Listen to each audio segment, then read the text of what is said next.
আসসালামু আলাইকুম সবাইকে। তো আজকে কেন জানি আমার রান্না করতে একদমই ভাল লাগতেছিল না। হাত অবশ্যই আসতেছিল। তো কালকে থেকে যে ভিডিওগুলা চোখের সামনে আসতেছে, সর্বপ্রথম আমি জানি সবাই সবার সন্তানের কথা চিন্তা করছে। তো সারারাত আমি এক ফোঁটা ঘুমাতে পারি নাই। এতটা খারাপ লাগতেছিল। মনে হচ্ছে সারাক্ষণ নিউজগুলা দেখি। আবার নিউজগুলা ছাড়লে আর তখন দেখার মতন শক্তি থাকে না। আমি চিন্তা করি যে আমার রক্তের কেউ ওখানে নাই। তারপরেও আমি সহ্য করতে পারতেছি না। বাট ওইসব বাবা মা কিভাবে তারা সহ্য করবে আমি জানি না।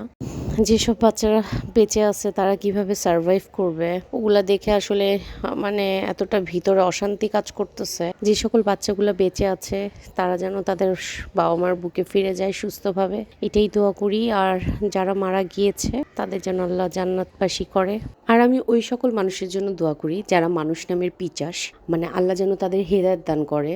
তারা এই সময়ে এসে এই পরিস্থিতিতে এসে তারা 2 লিটার পানির দাম চাচ্ছে 1000 টাকা, তারা রিক্সা ভাড়া 40 টাকার জায়গায় যাচ্ছে 100 টাকা, সিএনজি ভাড়ার দাম বাড়ায় ফেলছে। সিরিয়াসলি তারা আসলেই মানুষ? ওদের ঘরে সন্তান নাই? আমার প্রশ্ন যে সন্তান থাকুক আর না থাকুক কিভাবে পারে যে এই সময়টা এসে তারা এরকম করতে? একটা কথা আছে, সুযোগে মানুষ সদ্ব্যবহার করে। আমি বলবো সুযোগে মানুষ, বাংলাদেশের মানুষ অসৎ ব্যবহার করে। ভালো থাকবেন সবাই, আল্লাহ হাফেজ।